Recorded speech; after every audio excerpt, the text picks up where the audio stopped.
Titans and Trailblazers is brought to you by the MNC Group.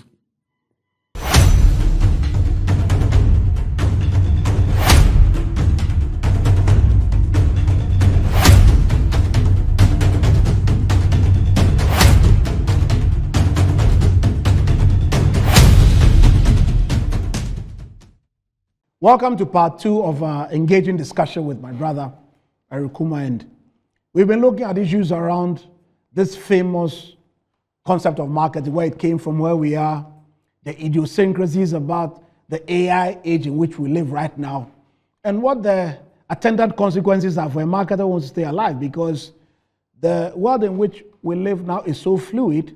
If you are not awake, you snooze, you lose. It is what it is. So please, stay tuned for more of Titans and Trailblazers. We'll be back very soon.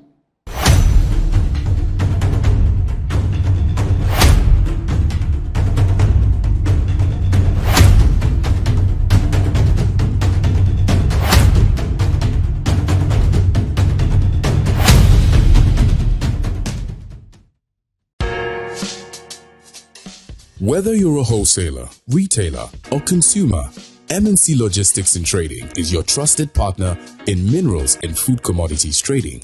Experience the difference with MNC Logistics and Trading for your commodities trading. We operate a well-equipped laboratory that smelts and assays gold to ensure transparent, credible, and reliable minerals transactions.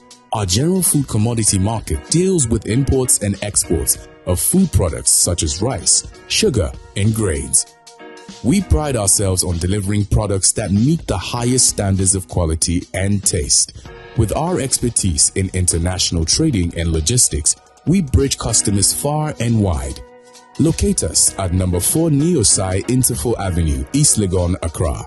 Call us on 030-299-8246 or visit our website www.mnclogisticsandtrading.com.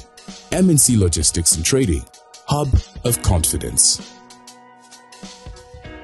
MNC Group is a leading investment holding company with expertise in minerals and food commodity trading, precious minerals refinery, real estate development, and logistics and energy. With individually registered companies, our headquarters is located in Accra, Ghana, with operational offices in Dubai, UAE, Hong Kong, and Guangzhou in China, Johannesburg in South Africa, Virginia in the USA, and Milan, Italy. We connect business markets and drive growth. Trust us to maximize value in every deal. Call us on 0302-551-917 or 0302-551-918 or send us an email mncgroup@mncgroupgh.com. MNC Group, totally reliant.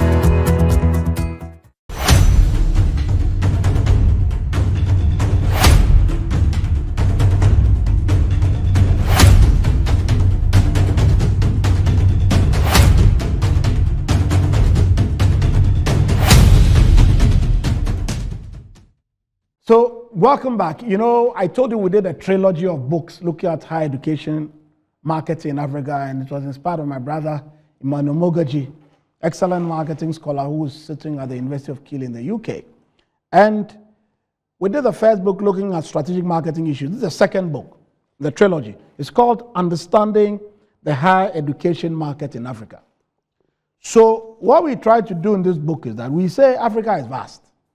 The notion that one size fits all is very erroneous. You see, I've had the blessing of traveling this continent. Look, I've been to universities in Algeria, been to universities in Kenya, I've been to universities in Burkina Faso, been to universities in Nigeria, been to universities in Kenya, I've been to universities in Bloemfontein in South Africa, I've been to Namibia, I've been to Malawi, and I can tell you one size doesn't fit all. So if you are managing a university in Africa and you're watching this show, please, I want to, I've always wondered why universities don't appoint CMOs. A year or two ago, the Lagos Business School appointed a CMO. I clapped and clapped and clapped. I said, wow, finally the blessing has come. Because what do you have? You typically have directors of corporate affairs, directors, university relations. They are good people. But marketing goes beyond PR. Marketing goes beyond when you have a crisis, then you rush to a radio station, they are talking. No. Marketing is a more systematic approach for understanding consumer idiosyncrasies and crafting propositions that always deliver higher value than anything the customer is paying for in respect of the offering you give to them. So it encompasses a wider range of matters than just a press release or going to shout when students say they are going on strike. No, but let me just get to the book. So in this book, what we did was that we took country perspectives, and then we took certain thematic issues and dealt with it in a very interesting way. In chapter 1, we addressed the issue of understanding the market in higher education in Africa. And I can just read some 1 or 2 paragraphs so you see that we are serious in the book. The very first thing we say is that the African continent carries the blight of colonialism brought to bear by the European imperialist countries. Very interesting way to start. For centuries, European countries established colonies in Africa ostensibly for spreading civilization, which was presented as a tool for modernization on a continent widely considered dark, barbaric, and uncultured. However, the major reason behind the imperialist project in the early 19th century was to expropriate the vast untapped resources of the continent, both material and human, to fuel the industrial revolution in Europe. So against this background, we are thinking that the continent has suffered intense epistemistic violence resulting in total decimation of African traditional culture and values, indigenous knowledge systems, and the fundamental African sense of being. Even the dreams of the people of the continent were captured as Africans who were being taught to hate themselves and each other, to deprecate their sense of being, and to aspire to white values, culture, religions, education, and other social values. So we are saying in this book that we need African solutions for African continent. Yes, we had a certain history from colonization, but we've come so far today that if you look at chapter 2 of the book, we deal with issues around public versus private universities in Nigeria, market dynamic perspective. See me, I'm very blessed because I came from industry and went into the academy.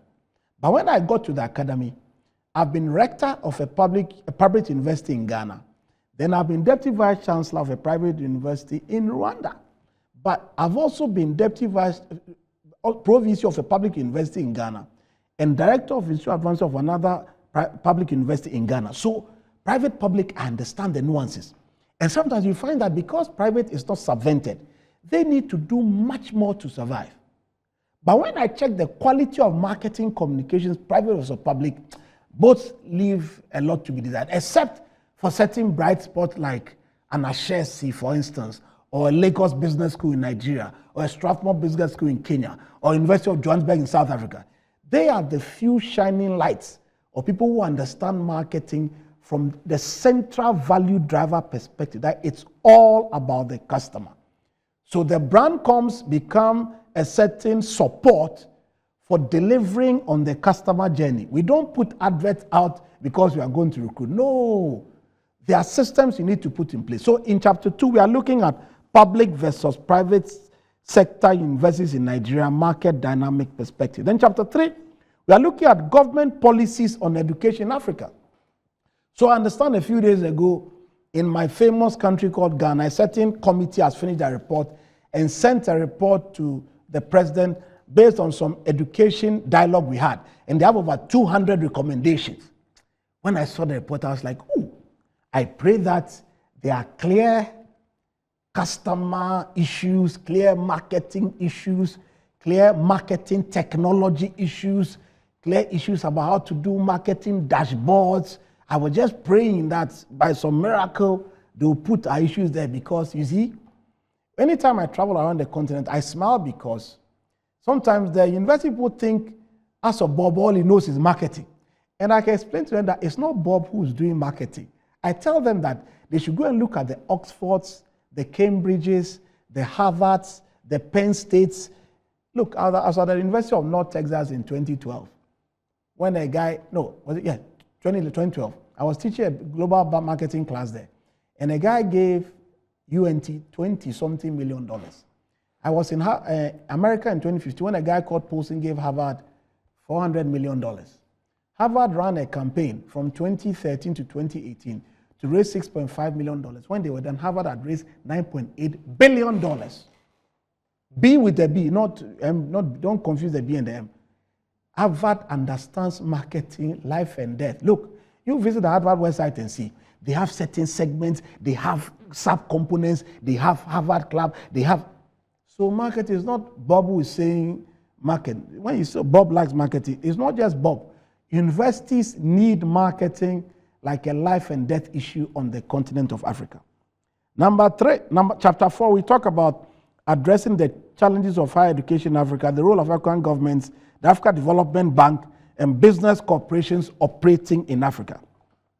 Chapter 5, we discuss understanding Islamic private universities in Africa. You know, sometimes when you have a Christian university, the idiosyncrasies are a little different. I know quite a number of Christian universities, and by the same token, when you have Islamic universities, the idiosyncrasies are different. One of my friends just got appointed as an advisor to the central bank, and in the communique regarding his appointment, I understand he's going to champion Islamic banking. I was like, wow, that's very powerful. Because he gave an inaugural a few months ago, he talked about an Islamic bank is supposed to be interest-free banking. So we are just waiting to see how to pan out. So Islamic universities and Christian universities have a certain extra overlay, which needs to be worked into their brand propositions and how they carry out marketing. Chapter 6, we talk about partnerships with universities in South Africa, challenges and opportunities for student and staff mobility. Chapter 7 is marketing higher education, creating value for refugee students. Very interesting chapter. You have to go to Amazon and buy this book now. We need to create value for refugee students. Number 8 is marketing higher education through work readiness programs. Chapter 9 is paving the way for world domination, analysis of African universities' mission statements. That has a bearing on your marketing posture. Number 10 is typology of Nigerian universities, a strategic marketing and branding perspective. Chapter 11 is university league tables and ranking systems in Africa, emerging prospects, challenges, and opportunities. Then the last part, which is part 4, chapter 12, deals with training the marketers for implementing new marketing strategy, a case from the University of Ghana, which is my home university. You have to buy the book. Chapter 13 is marketing mix in a heterogeneous higher education market, a case of Africa. Chapter 14 is marketing Muslim universities, challenges and opportunities with specific reference to the African case. Then we'll wrap up in chapter 15 by looking at marketization in higher education in Africa, new directions for a decolonizing continent. People, you have to buy this book because it's a game changer for understanding how marketing should be carried out for superior value creation and delivery in African higher education institutions. Thank you for watching. We'll be back with more with my brother Eric Kuma. Stay tuned.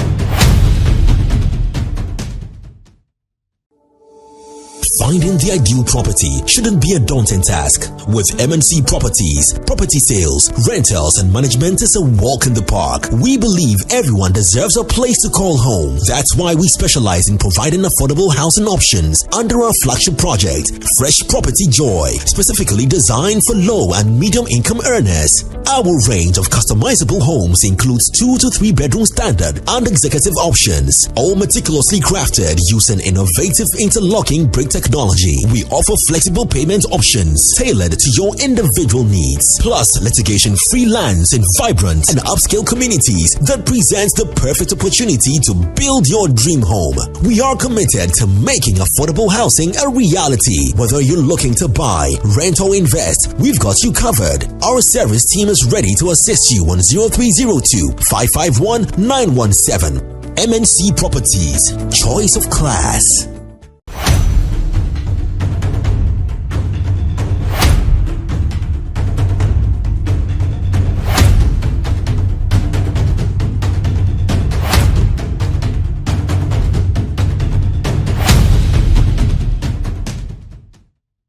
Welcome to the engagement part, and welcome to the part where we get into the serious matters after the book monologue. And like I alluded to in the beginning, today we are doing the part 2 of our engagement with Eric. And if you follow the series, in the last episode, he spoke about role, task, context, and output. And I said I was going to take off from there in the second part. But before we get to that, let me ask him why AI is now so important for every functional business area in the modern organization.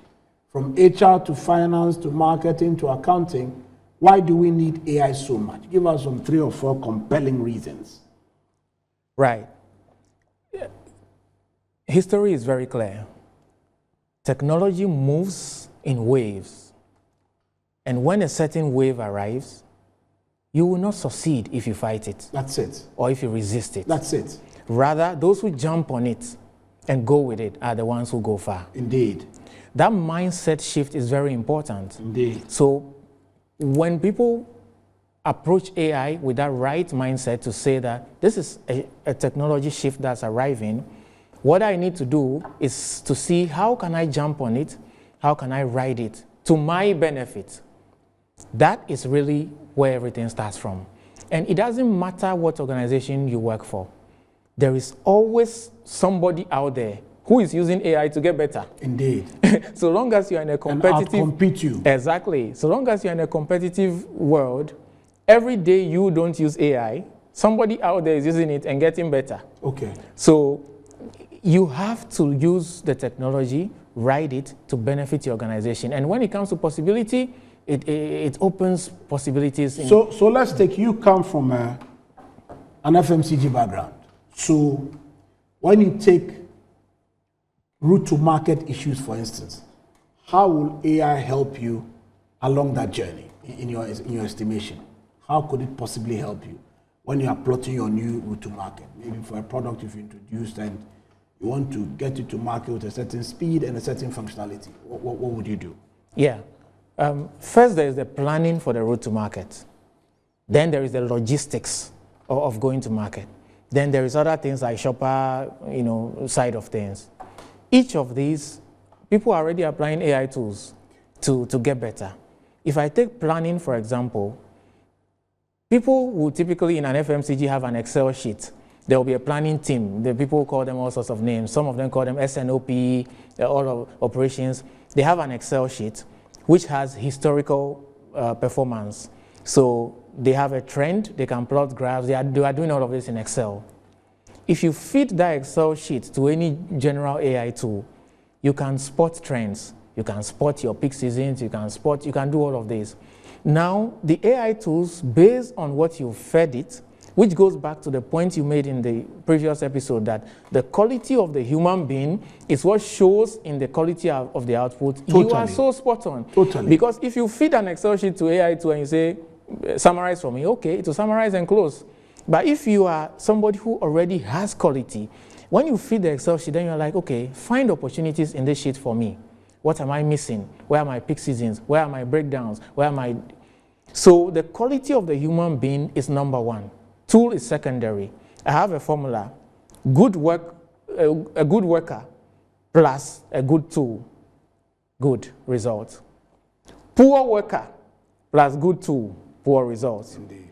Poor worker plus poor tool, even poorer results. That's true. So people must try hard to improve the quality of the human being at the center. Okay. So spotting opportunities and all of these trends and all of that, AI tools can times 10 what people are already doing today with Microsoft Excel in the planning teams. Now let's go to the logistics part of it, the physical logistics. In the physical logistics, there are people have all forms of tools now that they use to monitor things in real time, track deliveries, and do all sorts of things that in the past will be very, very laborious or resource intensive. They can do all of that. But maybe one of the biggest places has to do with the buyer end of things. Mm-hmm. First, you are selling into a shopper, a retailer. If let's say you are selling a physical product, you are selling into a retailer, and from the retailer they put it on shelf, a shopper buys it, and a final consumer consumes it.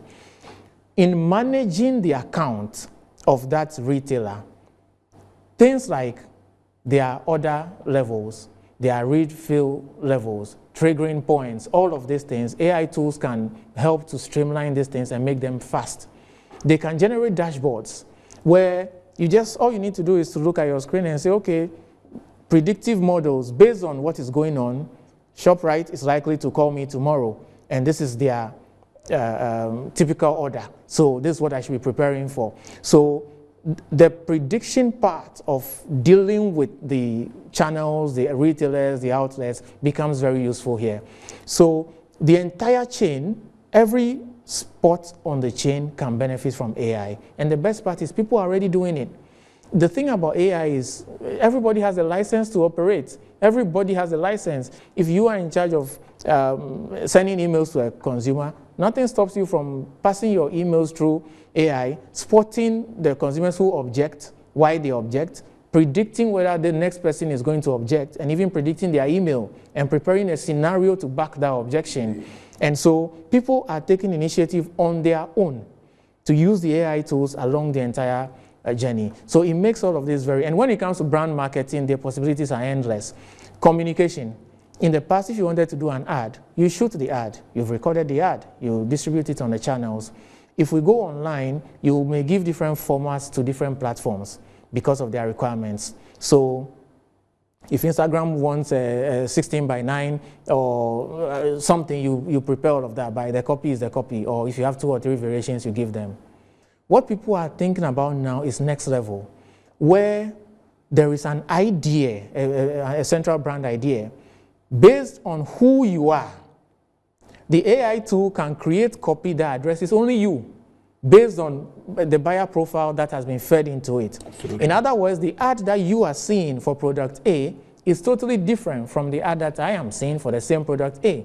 If I'm a family man and I like to go on vacations with my family, the product A will tell me something regarding vacations because that's my buyer persona. If you are a solo traveler, you like to go hiking and all of that, it will tell you something different. So it is next level. You cannot create this in existing systems. How many human beings are there? How much effort and time and resource do you need to create an individual ad for 20 million buyers? But AI tools will generate it in real time. That's it. Then on top of that, there's translation now. Indeed. Yes. So you can generate an ad today, and for some reason you want to target somebody in Russia, and it will translate the copy in real time in Russian for the user. And Mark Zuckerberg spoiled everything a few days ago when he announced that now what they are piloting at Meta, Facebook, for those who are familiar with Facebook, you give them your idea that this is what I'm promoting, these are my ideas, and then leave it to them. That's all. So you don't create any ad and submit to them. You don't write any copy and add to them. You don't give any description. Just tell them that my idea is, I'm selling this product, these are my targets, this is where they are, this is what I know about them. Leave it to them. The AI tools at Meta are now preparing to launch that kind of program where, based on that, they'll be generating the ads in real time for each unique persona. This would not have been possible years ago. How the ad agencies are watching you, because where we are now, if the ad agencies don't sort of reinvent themselves, soon all the copy and the creatives will be produced outside of them. Or am I lying? Exactly the case. But that then goes back to the point you made earlier about the quality of the human beings. That's it. If you work in an ad agency and you are watching this program now, you should be thinking, with all that I know, how can I use AI to even get better? Always remember, AI can automate repetitive tasks. I agree. AI can take away laborious tasks, to borrow the prof's words. I agree. But there's something AI cannot do. Your lived experiences. Yeah, and they can't think originally. Exactly. Yes. Your lived experiences, meaning, you grew up in Nima, the places you played football, the conversations you had with your dad. Those are lived experiences. AI cannot do them. So if you are a creative person and you write copy, you do design, you must be thinking, okay, how can I keep my lived experiences as what makes me unique? Then how can I use AI to amplify what I'm already good at? So that you create, even if I take a design, for example, if let's say you sketch an original design based on something your grandma told you, AI was not there when your grandma was telling you this. You are the only one who knows what your grandma told you, so you've sketched it. Now, how can you use AI to scale it up, turn it into a design for a fabric, turn it into a design for a mobile phone case, turn it into a design for a musician's album cover. AI will do all of that in minutes. But the original idea came from you. So the thinking is always own the things that make you uniquely human, then use the tool to amplify and become even greater. Let's talk about customer experience. Issues around chatbots, automated replies, issues around customer profiling, and be able to do better on the customer journey. I think there are tremendous opportunities as well. What do you think for superior customer experience delivery? What can AI do for you? A lot. Okay. I think this is one of the areas where you will be very excited because you are, I love it. You love it. The passion shows when you talk about Absolutely. it. AI can do a lot.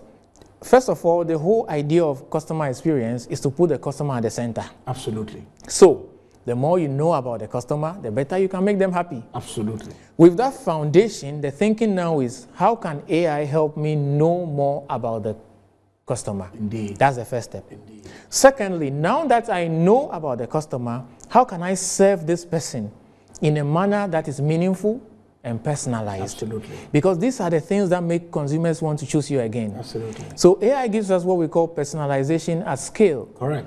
Meaning that I can personalize something for you, Of course. which doesn't apply to me. Of course. I can personalize something for Kofi, which is not relevant to Amma. Right. So in this area, knowing who the buyer is, let's just use buyer loosely, knowing who the buyer is, AI has a lot of advantages. You can know a lot about the buyer, their shopping habits, their frequency, spend per trip, all of these fundamentals.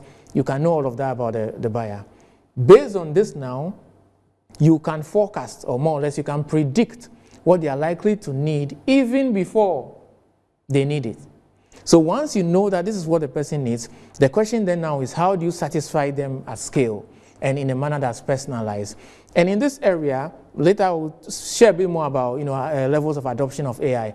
In this area, banks, you notice there was a time, I don't know who forced them or who said what, but all of a sudden, all banks had a chatbot on their website. Yeah. It was like a fashionable thing. Yeah. It was like a fashionable thing. Yeah. So banks, all banks had a chatbot on their website. So a chatbot is good because it doesn't sleep. Wherever you are in the world, once you have internet and you land on the bank website, you can interact with the chatbot. Indeed. But there's a trick.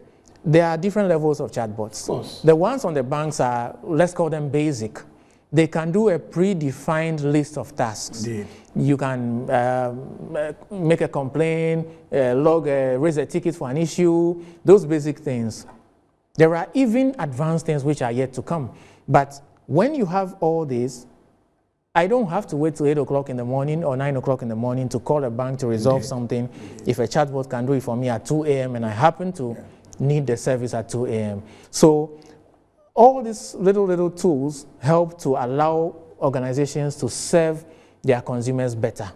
And when it comes to complaints too, it's another world of possibility. If somebody makes a complaint, there is what is called sentiment analysis. Correct. Somebody can say something, but what is being said behind what is being said is another thing. That's where the action is. Exactly. AI tools have been trained enough, some of them are quality enough, and they've analyzed a whole database of complaints. Correct.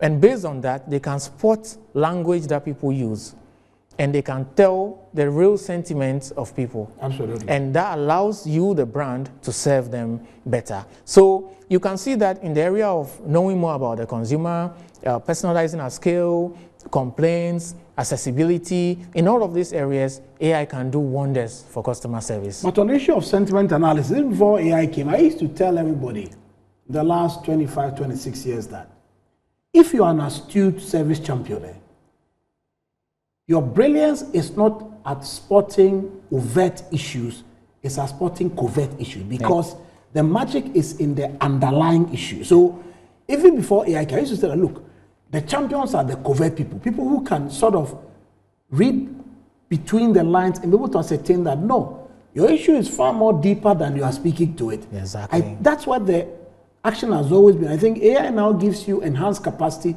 to spot these things. So if at the level of just taking just surface level overt matters, then I don't think you've arrived. So I think you're totally on point. Exactly, Prof.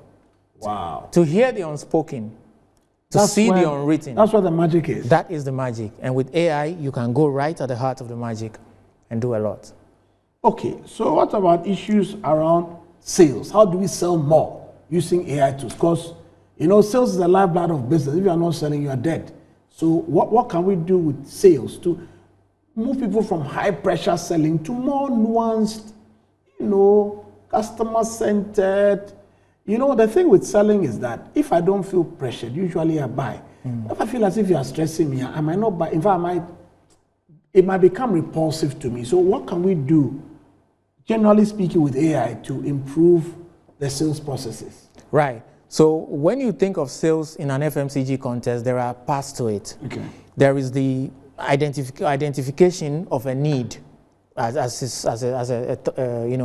spot. There is the order itself. There is the order fulfillment. Then there is the product or the sales completion. If you look at it like a journey, somebody has a need. They shop around, they settle on you as for whatever reason. They make their order, they get it. The point about getting more people to either buy more times or getting more people to buy. So it's either a consumption job to be done or a recruitment job to be done. Okay. So if you have 5 people who buy twice a year, that's 10 buying occasions. If you have 10 people who buy once a year, it's 10 buying occasions. So you can either go with consumption or go with a recruitment. At each of these points, AI can do a lot. First, when it comes to the point of people identifying their needs, the kind of technologies that we are seeing now are all about anticipating. And that's really where the difference is likely to be in the next few years. Not waiting for somebody to decide that I need a book, I go get a book. Rather, it's about anticipating what the person needs. And so to anticipate, it again goes back to the more you know about the consumer, the more you can anticipate their needs. Then now, I'm sure people have heard that shopping has now been integrated into the common chatbots, especially for paid plans. So if you are on, let's say, the common ChatGPT now, and you are talking about maybe, I want to research new kaftans to go and match Prof. Hinson and his usual colorful dressing. You find information about new kaftans, all right, but now sales is going to be integrated. So maybe somebody has a kaftan shop on one of the platforms, Amazon, whatever, or our local platforms. It gets in, and it will be stated clearly that it's an ad. So all of these are people trying to anticipate the need of the person before the need becomes an order. Indeed. And it's a major area of development which got a lot of attention. So anticipation is done, to get more.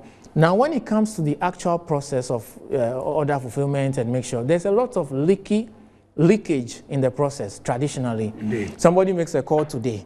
A salesman comes on Wednesday, or they don't have the right SKU, or they don't have. All of these leakages can be plugged with AI. Because when you have a system that can monitor what is going on, it can produce the right SKUs where needed. Yes, when you combine it with industrial applications, they have this JIT and all forms of things that will allow you to produce what is needed. Especially in the world of fashion. They have these things now where they have a design, like the beautiful shirt you are wearing, but I can decide to customize it. Oh, you can, very much. And I do it on the app. You build it, Exactly. You build it yourself. And imagine if they wanted to do this manually for 10,000. It will be chaotic. It will be chaotic, but tools can do that now. So all of these things give you the upsell. There's about plugging the leaky buckets first, make sure there are no losses along the chain, delivering what has been ordered first, then you now upsell with all these technologies about customization, doing things on top, order bombs, all forms of things are going on now that will allow people to upsell. So sales is going to, and typically these things always begin with online e-books, books, software, that kind of thing, but it's trickling down as well to FMCG or this other physical. On the issue of e-books, that one Sunday after church, I was feeling adventurous and I went to download some AI tool, Rocket Writer AI, something like that. And I said I wanted a tool to start writing books for me. So don't say, okay, you wait, let me finish. You will not be happy where I end. So I found that the AI tool was charging me $19 per book. No problem. So I gave it some very difficult book title like Marketing Strategies for Environmental Management Services.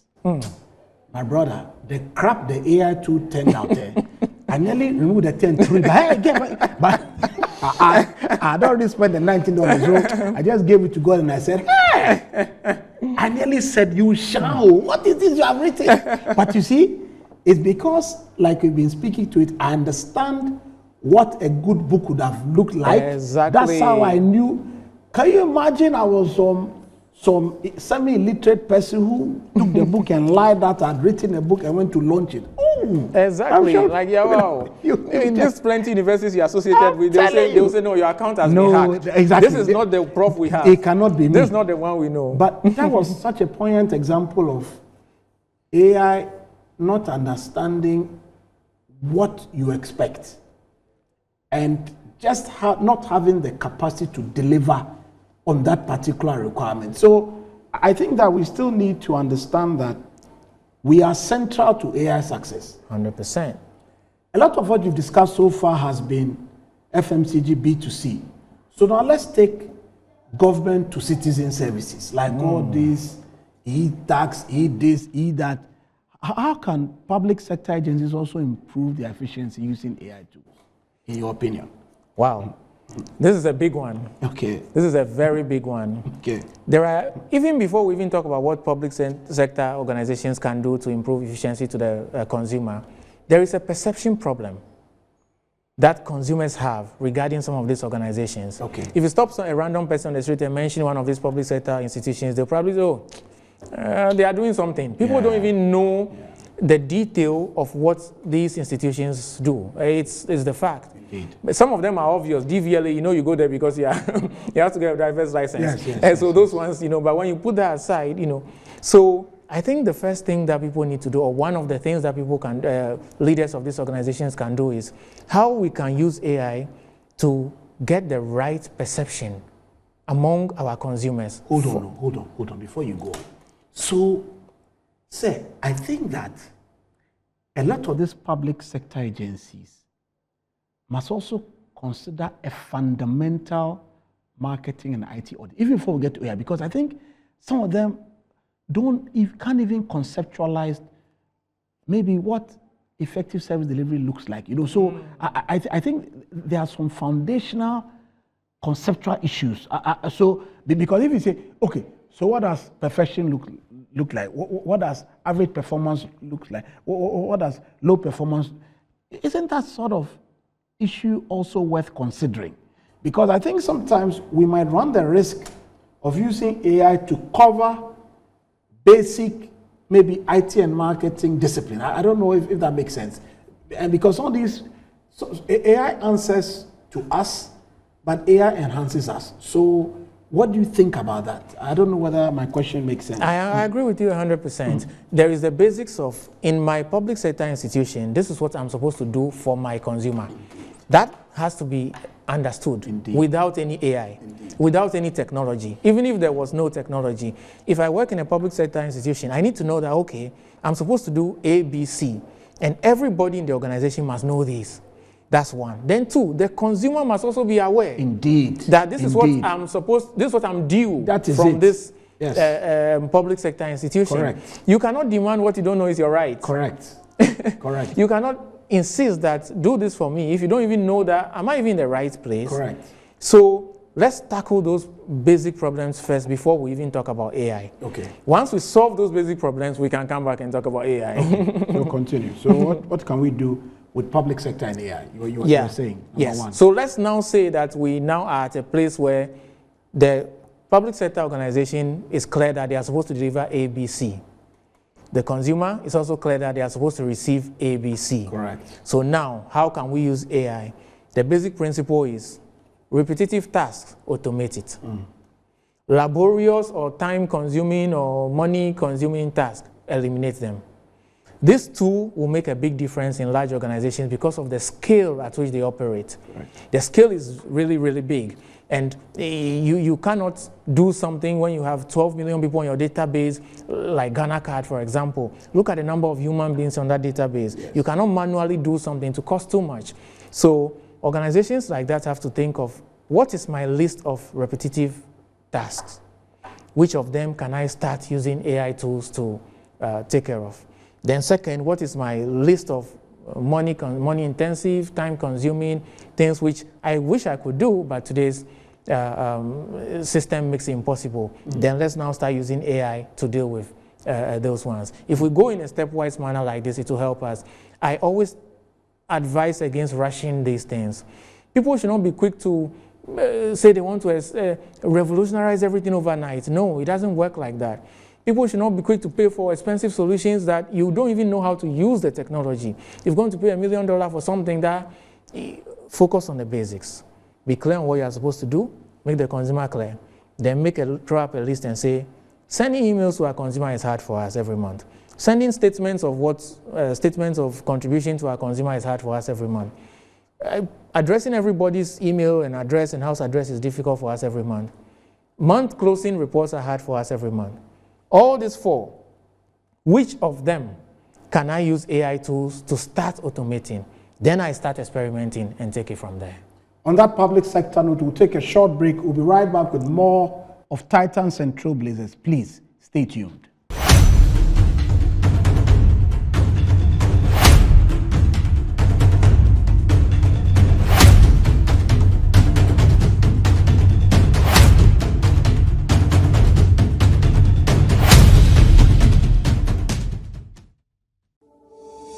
Finding the ideal property shouldn't be a daunting task. With MNC Properties, property sales, rentals, and management is a walk in the park. We believe everyone deserves a place to call home. That's why we specialize in providing affordable housing options under our flagship project, Fresh Property Joy, specifically designed for low and medium income earners. Our range of customizable homes includes 2 to 3 bedroom standard and executive options, all meticulously crafted using innovative interlocking brick technology. We offer flexible payment options tailored to your individual needs, plus litigation-free lands in vibrant and upscale communities that presents the perfect opportunity to build your dream home. We are committed to making affordable housing a reality. Whether you're looking to buy, rent, or invest, we've got you covered. Our service team is ready to assist you on 0302 551 917. MNC Properties, choice of class.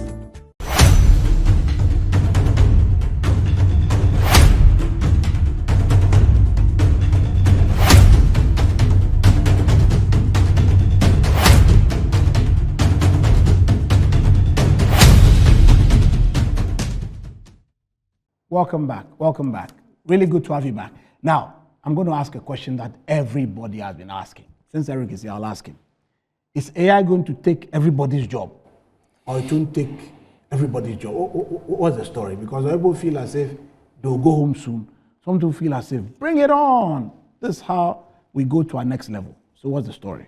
Okay. This is an interesting story. This is an interesting story. The Harvard professor answered it. He said, the answer was, AI, the technology itself, will not take your job.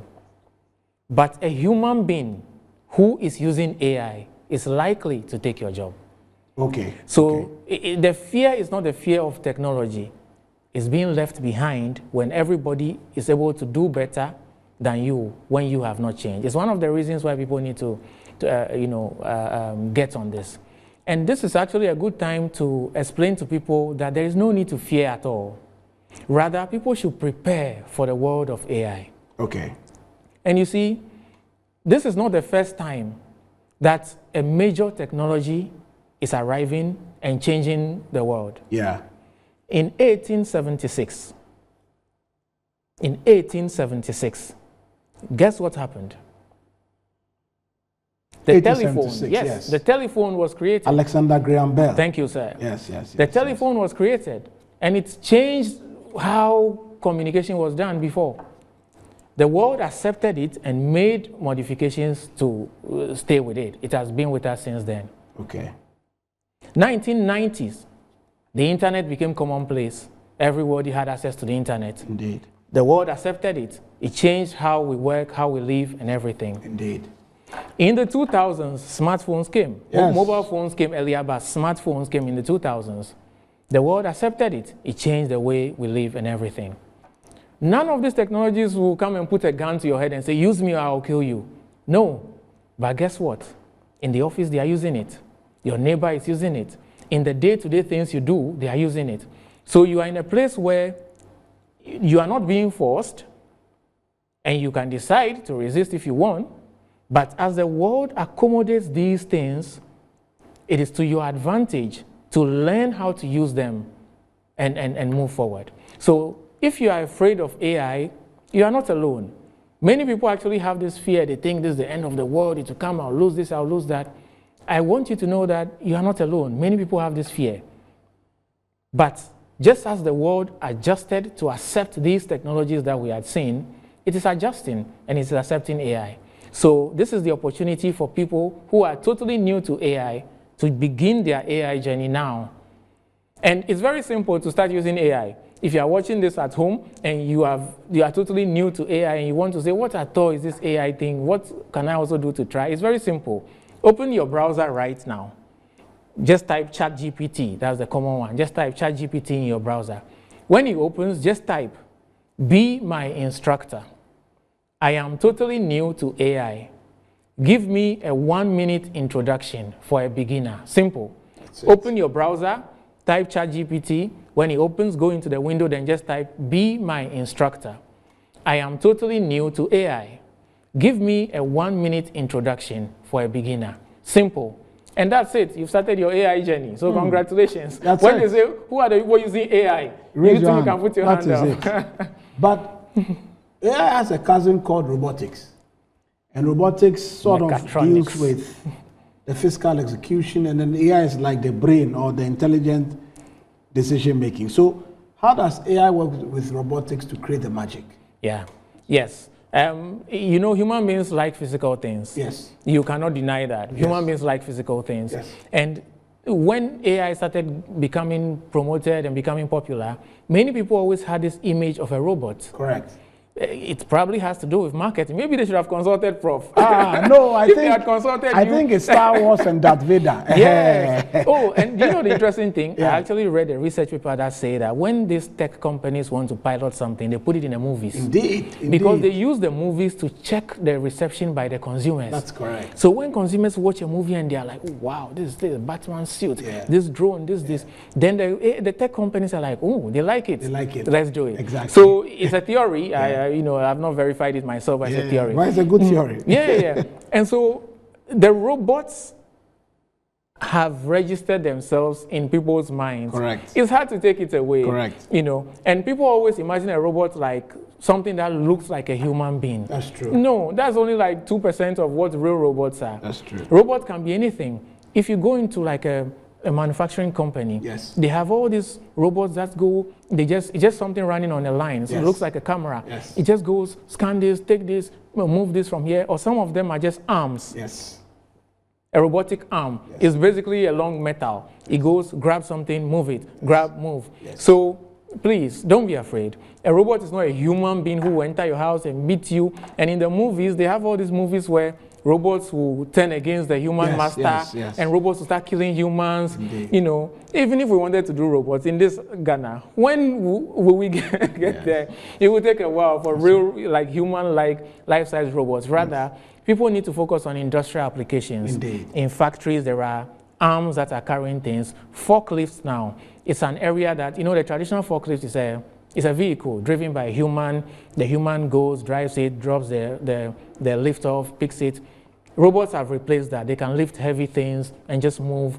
And so all of these things have registered in people's minds, but it's not an area for people to fear. And there's a lot of work going on in the area of robotics. And so it's an interesting area, actually.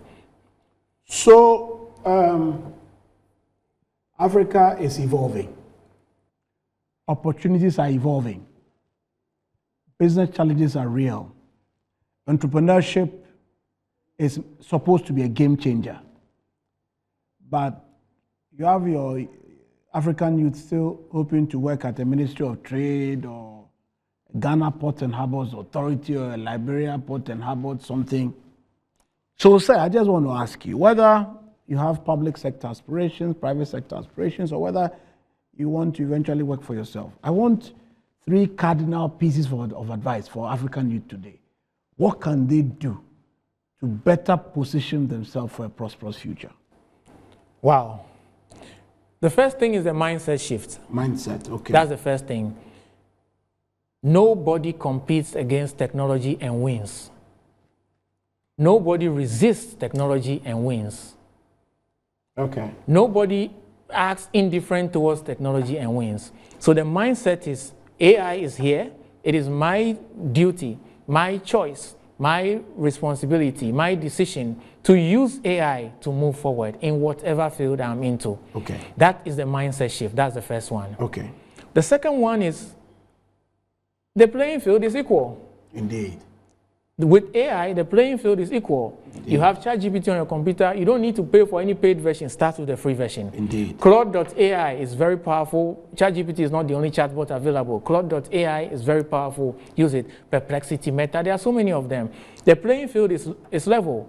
That means that a time will come where there will be no excuses. So there is no need to fear AI. Rather, prepare for AI. And remember that the playing field is level. The new world of AI is here, and nobody should be left behind. Nobody should be left behind. Okay. Since you have a tech and a marketing background, I want us to close by you making an endorsement for me, because from 20th to 22nd August, we are hosting the African Marketing Confederation Tycoon Conference in Accra. And this is the 4th. I gave a keynote at the first one in Victoria Falls in 2022. I gave a keynote again in Entebbe in 2023. And interestingly, in Entebbe, my keynote was using technology to create Pan-African brands. Wow. So I find it very profound that we sit here today, we're discussing marketing and tech. Mombasa last year, I had an engagement, so I couldn't go. So I'm one of the master conveners for Accra. And the theme is Thriving in Africa's Evolving Markets, Trust, Trends, and Technology. That's the theme. And it's from Trust, trends and technology. That's it. Because you know, the world we are in, trust is now a very important commodity. It is. Because things are moving hyper fast, so trust is key. And trends matter because you just spoke about AI will help you to spot trends and predictive analytics and so on and so forth. And tech is a non-negotiable requirement for success in today's marketplace. So what are your thoughts on the theme, and can you give us a small recommendation to Africa that they should come, converge, so we can have the best conversation ever on trust, trends, and technology in relation to how to thrive in Africa's evolving markets? Yes, so I'll do the recommendation first. Please do. And when we are done, Endorse you also give me a recommendation. I will do that, sir. No worries at all, sir. No worries at all, sir. Okay. Yes. So hello, everybody. My name is Eric Kuma. I'm a marketing professional and promoter of AI in marketing. I'm the creator of the Get Ahead with AI training for marketing professionals. The camera, this one? Yes. Okay. Hello, everybody. My name is Eric Kuma. I'm a marketing professional and a promoter of AI in marketing. I'm the creator of Get Ahead AI training for marketing and business professionals. I'd like to invite you to the upcoming AMC, Africa Marketing Conference, happening in Accra. And the best part is this: my boss, the one and only Professor Hinson, will be on the program. He has spoken at previous editions. He will be in this particular one. And the theme is very important. It is trust, trends, and technology. Don't miss this, and I'll see you at the conference. Fantastic. So, colleagues, this has been the most riveting edition of Titans and Trailblazers. I want to particularly thank Eric Kuma for coming through and eulogize him for being one of the adventurous and next generation marketers in Africa we so admire and cherish. So I want to say that you should keep doing what you do. Thank you. And keep influencing the generation after you as well, because that's how the legacy gets passed down. Yes, sir. So together we can create some magic in Africa. Thanks for coming. And guys, don't forget, when you marry tech with marketing, you get explosive outcomes. Thank you for coming, Titans and Thank you, Trailblazers. Prof. It's a I wish you pleasure. traveling blessings as you fly back to Lagos. Thank you. God Thank bless you, and Prof. keep you, sir. God bless you. Well Thank done. you. Thank you. Good night. God bless you, sir. Thanks for watching. Have a good night. See you again on the next episode. Next on Titans and Trailblazers. People don't realize that nightlife almost stopped in Accra because of those killings. It's the women who do the tofi and yam. It is them who cook the wache that goes in the morning. They go to the markets to feed their homes and everything. Women just stopped. You Contributing. Yes, Just to because be safe. to be safe. Yes. Titans and Trailblazers is brought to you by the MNC Group.